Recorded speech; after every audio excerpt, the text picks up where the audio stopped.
I was focused, I was committed. You helped me so much. But did I make it till the end without slipping in? Well, almost. Hi, welcome to the Art Up, and today I want to share with you my 6 months makeup no-buy. Not just the results, but the temptations, the discoveries, the weirdest little tricks that actually helped me to stick to it. The majority of it. So, without further ado, let's get a deep dive. So, in January, I went on a total makeup no-buy. I wanted to find myself. I wanted to understand what are my makeup preferences and what is dictated by social media. I started fresh. I was full of that New Year's, new resolution kind of energy. I was rediscovering, reacquainting myself with my collection. And my collection had everything I needed for the looks I had in mind. On top of that, I had just received a delivery from Glen Cosmetics with the iridescent shades. I was playing with them, swatching them, experimenting. To tell you the truth, it didn't even feel like I was on a no-buy. But that is not what kept me at bay. What helped me a lot was starting No Pen Left Behind series. A project where for a month I had to use each shade of a randomly chosen palette. It helped me to find the first uncommon trick to want and buy less. In order to get the inspiration for the looks for the series, I was re-watching older eyeshadow palette reviews because majority of my eyeshadow collection is on the older side. And despite that, I actually was feeling like I was keeping up with beauty trends without spending a penny. It gave me the illusion of not being left out, like not being tempted to buy something new, but actually falling back in love with what I already have together with my favorite creator while he or she is reviewing it. Everything was going smoothly until the first bump on the road. My bump was sales, especially when the bigger ones started rolling in. The one from Sephora, the one from Blind Bunny. It was very hard, especially the one from Blind Bunny. But I used my secret weapon, my hidden wishlist. I'll tell you about it in a second. Instead, I want to share with you how I almost caved into impulse buying of the product that was on sale. So, Secret Garden palette was on sale. I had the tab opened, I had the shipping details filled out, and I was like this close from clicking on the checkout button. But instead, I breathed in and paused. And so many of you showed up with the kindest, the most supportive words for which I can't be grateful enough. You reminded me to ask the real question. Do I actually want this, or is the sale just making me panic buy it? And just like that, I closed the tab without buying it. That moment, that was a turning point. That whole experience showed me something. Having a no-buy buddy or supportive environment is priceless. I think this is actually one of the biggest insights I had from my no-buy. If you want to be more mindful with your purchases, to start a low buy, a no buy, try to find someone to check in with, to support each other, to encourage each other. Or you can hang out in the comment section below because looks like we're in the same boat. Getting back to my wish list. This was the product that helped me to define what I wanted, what I needed, and what I was actually influenced to buy. So every time I saw something that I thought I wanted, I would just write it down in my Google wish list. But here is what's so special about it. All the products that I typed there, I typed in the same color as a background. So it's like white on white. I think except categories and commas, because commas told me how many products are there in the category. So every time I opened the app or I scrolled, I couldn't see the products that I wrote it down. So now, 6 months later, I want to test myself category by category. What do I remember? I wrote down there. Because if I don't remember writing the product, it means I didn't want that product that much. Let's start with foundations. I do remember wanting Maybelline Superstay Lumi Foundation because Maybelline foundations always work nice on me. Plus, I would love to compare it to the Poreless line because I've had it for, I think, years.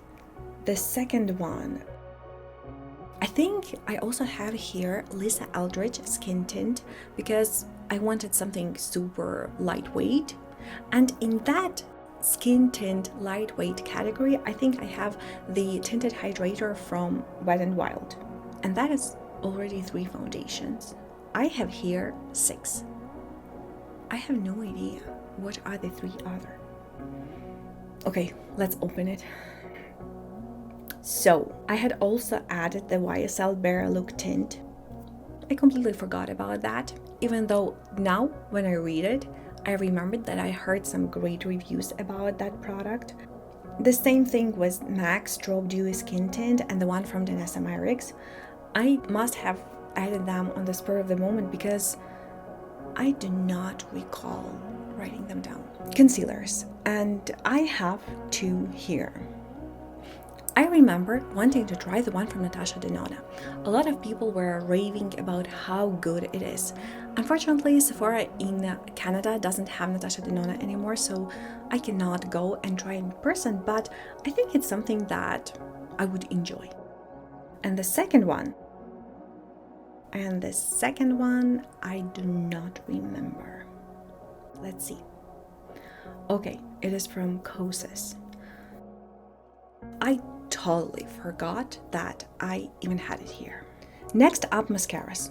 I'm actually very diligent in this category. I always rotate my mascaras according to their expiration date. So as soon as I finish my Lash Princess, my only mascara in my collection, I want to get something in brown or burgundy. So if you have any suggestion of a good brown or burgundy mascara, feel free to drop a comment below. For the blushes, I listed 3.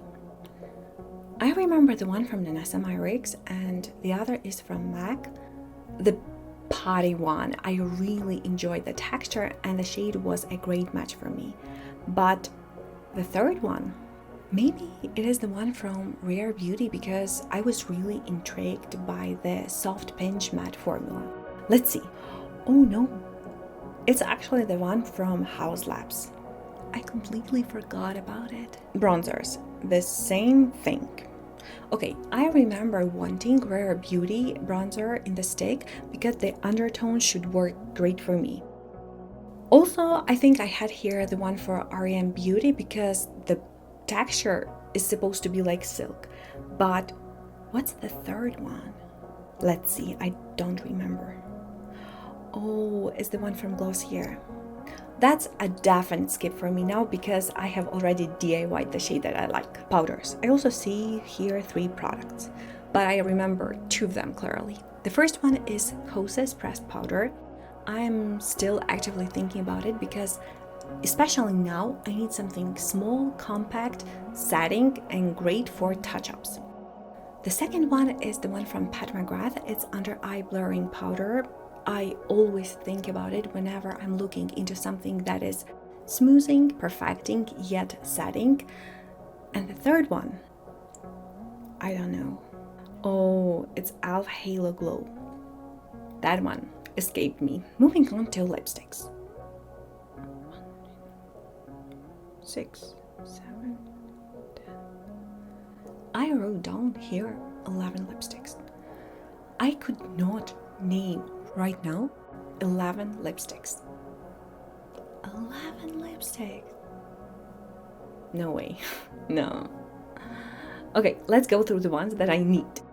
I definitely want to have glossy lip oil or lip tint. I don't have a specific brand in mind, but I would love some one and done product. I don't want to layer my other products because right now, in order to achieve that effect, I usually use my Maybelline Crane. I apply it, then I have to wipe it off because it tints, And then I use on top e.l.f. lacquer, but it looks nice, but it is kind of wasteful to my Maybelline cream because I love using it on its own.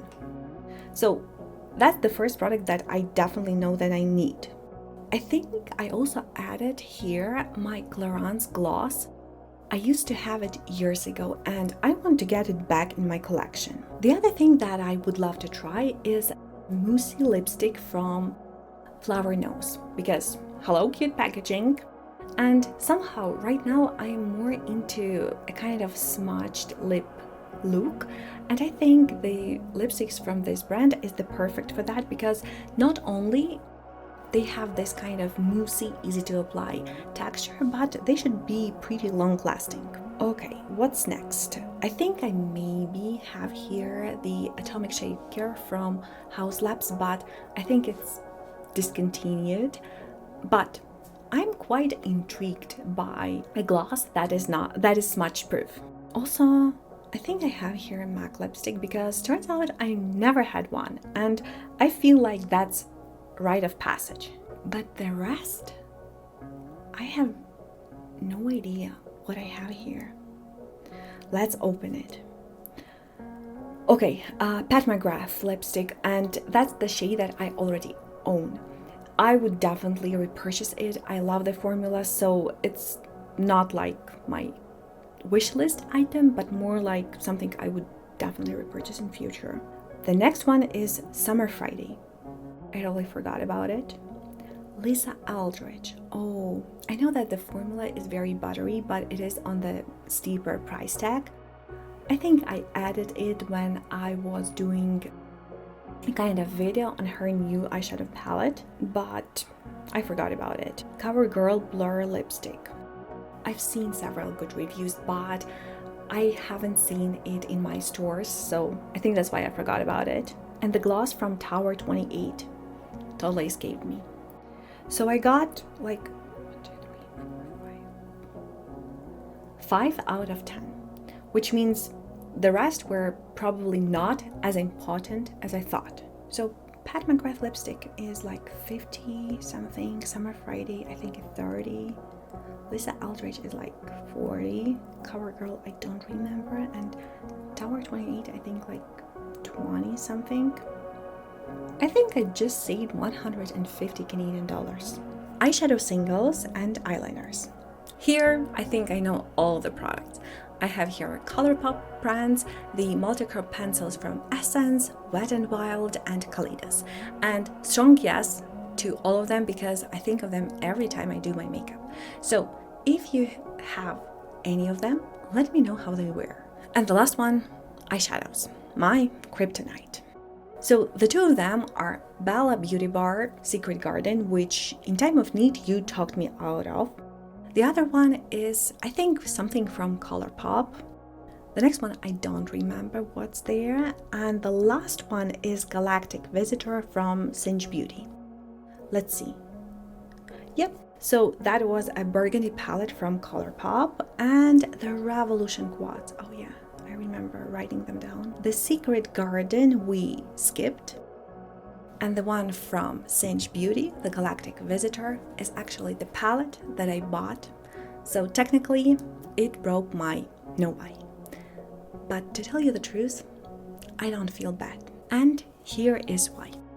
With Bella Beauty Bar Secret Garden, it was an impulse, it was a whim, it was the possibility to snatch a good palette for a good price. With Galactic Visitor, it was much more intentional because I've been watching the creator of Singe Beauty, Angelica Nyquist, for years. She taught me so much about makeup, about color, about contrast. So buying this palette felt like saying thank you for everything that she taught me. Plus, between two palettes that Singe has released, this one has the least amount of similar shades to my collection, while I can very closely dupe the Agate Temptation. Plus, Galactic Visitor has something very close to holochromes, which I'm really excited to try. I started my no-buy with the intention to find what I really want. So buying Secret Garden palette, even though I love this palette and maybe I will pick in future, but at that time it was driven by FOMO. But this one I would have bought even for the full price because I really admire the creator. And it does have a lot of shades that I currently do not have in my collection. Actually, that's not the only product that entered my collection. My friend recently went to Thailand and she brought me some makeup complexion products as a thank you gift for taking care of her cats while she was absent. And if you want to try them together, let's do that because I haven't opened these products. I wanted to enjoy them after I finish my no buy as a thank you gift to myself. After I've gone through my hidden wish list, it's just wild to see what actually stuck and what somehow faded from my memory, even though I thought I really needed it, but I couldn't remember it. And also, this hidden wish list showed me 3 surprising things. The first one is, even though I have a bigger than a regular consumer makeup collection, I'm still lacking some essential items like pressed powder. I have oily to combo skin. I'm in the middle of summer and I have nothing for touch-ups on the go. So I'm definitely looking into pressed powders, compacts, preferably minis. So if you have any recommendations, let me know. Secondly, turns out that I'm drawn to older, classical, well-reviewed products like MAC lipstick or a Pat McGrath under eye setting powder, something that is a good staple. I always thought that I love experimenting, I love trying something new. I do love it, but what I'm actually craving for is reliability and also something with a good packaging. The third thing is I remembered the most the products I physically interacted with, like some blushes I swatches in store. The physical experience made them stick in my mind, and that tells me that not just seeing the product, but swatching it, considering it, make them stick. And the more this kind of anchors you have, the higher chances are that it will end up in your wish list. That's the side note. If you're going with a hidden wish list, make sure that you do not open it and do not add anything at least 2 weeks prior to testing yourself, because you will remember the last thing that you put there. 6 months later, I feel better. Not perfect, but more aware. Aware of what pulls me in, aware of what matters the most for me. I realized that my makeup collection has a huge variety of beautiful things, and my makeup drawers do not need more makeup. They need more me in it. Now, when I have created curated list of products that I love, that I need, that would actually fill gaps in my collection, I'm okay to slowly add them in. Not tomorrow, not in the rush, but just when the right time, aka sale, comes. And this time, it's not going to be like chasing something new. It will be building the collection that is joyful and that is fully me. Because I would never be a makeup minimalist, but I do want to be more intentional with it. So I will continue my no buy or low buy. I think I will slightly maybe change the rules. I'll talk more about it in one of the upcoming videos. If you are feeling overwhelmed with your collection, just pause and remember that your makeup needs you the most, not the other makeup. Thank you so much for spending your time with me, and I'll see you in the next one. Bye!